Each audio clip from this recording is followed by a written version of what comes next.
Assalamualaikum teman-teman, kami dari kelompok 7 Edutainment PAUD.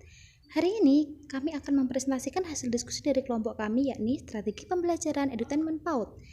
Anggota kami adalah yang pertama Angga Dimentari, Rosdati Nafiah, Lala Putri, dan Retno Septi. Selamat menyaksikan. Pengertian strategi pembelajaran. Strategi pembelajaran merupakan salah satu jurus untuk melakukan proses pembelajaran agar tujuan pembelajaran bisa tercapai dan materi pembelajaran bisa tersampaikan dengan baik. Edutainment merupakan salah satu strategi pembelajaran dalam pendidikan, karena edutainment sendiri sebagai salah satu proses pembelajaran yang menyenangkan, yang dapat dijadikan sebagai suatu hiburan, bukan lagi menjadi sesuatu yang harus dilakukan oleh anak didik.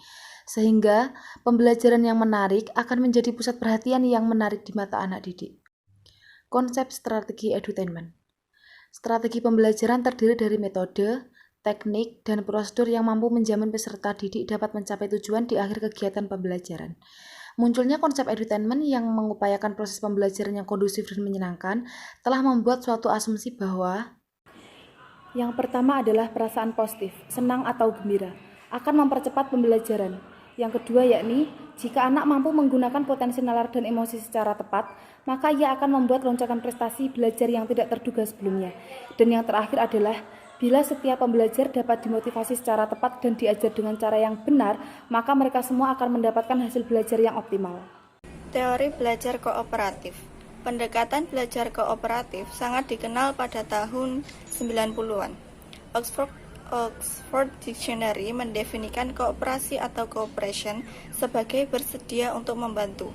Kooperatif juga berarti bekerja sama untuk mencapai tujuan secara efektif dan efisien.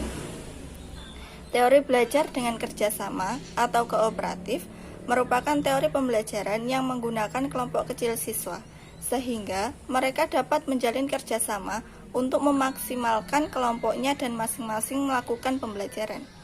Teori belajar kooperatif adalah teori belajar yang bersifat kerjasama antara satu siswa dengan siswa yang lain. Pendapat lain menyebutkan bahwa teori belajar kooperatif merupakan rangkaian kegiatan belajar yang dilakukan oleh siswa dalam kelompok tertentu untuk mencapai tujuan pembelajaran yang telah dirumuskan. Ada beberapa unsur dalam pembelajaran kooperatif. Di antaranya adalah peserta didik dalam kelompoknya haruslah beranggapan bahwa mereka sehidup sepenanggungan bersama. Peserta didik harus bertanggung jawab atas segala sesuatu di dalam kelompoknya seperti milik mereka sendiri. Semua anggota dalam kelompok memiliki tujuan sama. Intinya pembelajaran kooperatif prinsipnya adalah bahwa peserta didik saling bertukar pikiran dan saling membantu dalam kegiatan pembelajaran. Artinya, dalam pembelajaran, masing-masing peserta didik lebih ditekankan untuk saling bekerja sama antara satu dengan yang lainnya. Menurut Fadilah dan kawan-kawan 2014. Otak triun. Otak triun merupakan istilah yang menggambarkan tentang otak manusia yang terdiri dari 3 bagian.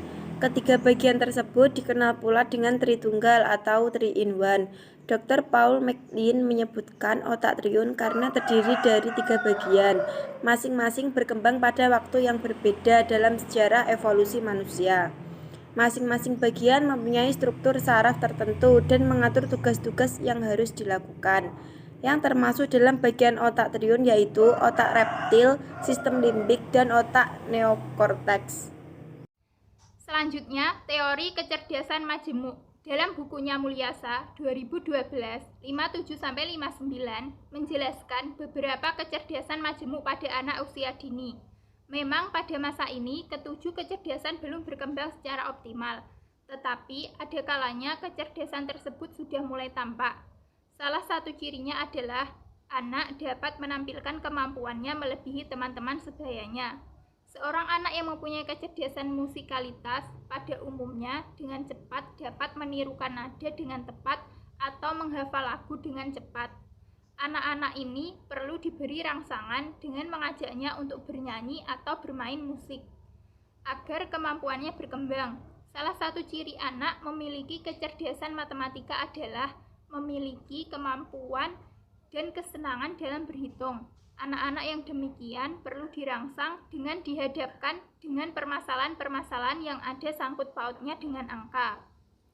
Anak-anak yang mempunyai kecerdasan di bidang kinestik dapat terdeteksi melalui kemampuannya yang berhubungan dengan kelenturan tubuh, misal menari atau olahraga.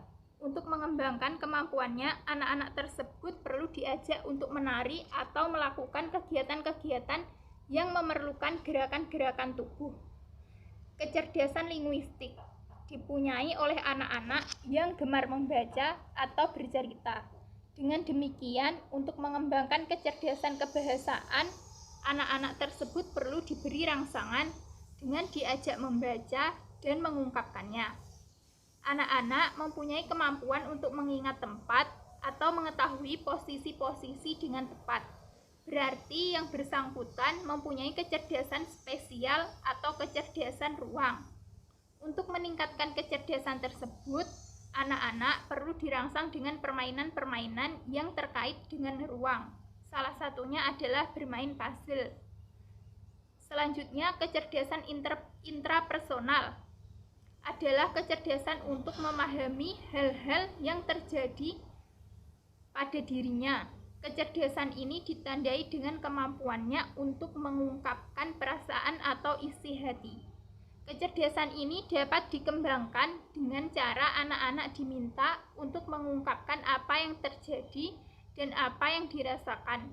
Kecerdasan intrapersonal adalah kecerdasan seseorang untuk menjalin hubungan dengan orang lain.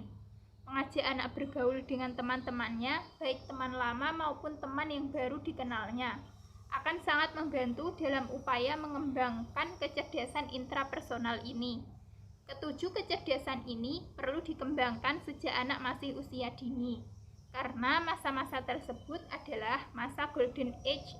Pada masa tersebut, kecerdasan dapat berkembang paling optimal, karena pada masa itulah anak-anak paling peka untuk menangkap segala rangsangan yang masuk di dalam dirinya.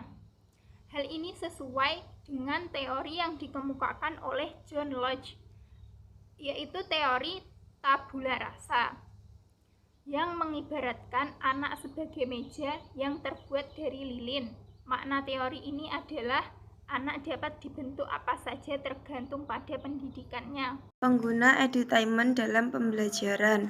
Perencanaan pembelajaran edutainment sama seperti proses pembelajaran yang aktif, kreatif, efektif, dan menyenangkan yang dapat dilakukan oleh anak, yang disiapkan oleh pendidik melalui kegiatan-kegiatan yang menarik, menyenangkan untuk membangkitkan rasa ingin tahu anak, memotivasi anak untuk berpikir kritis dan menemukan hal-hal baru.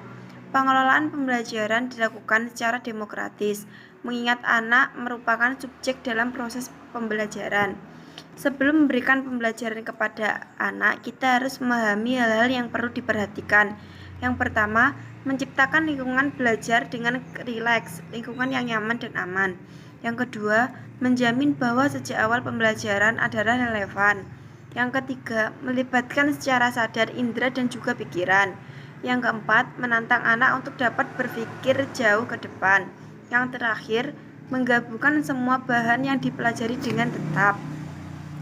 Pelaksanaan pembelajaran berdasarkan minat yang setiap hari dilakukan dengan menggunakan 3 tahap kegiatan, yaitu pembukaan atau awal atau pendahuluan, kegiatan inti, istirahat, dan kegiatan penutup.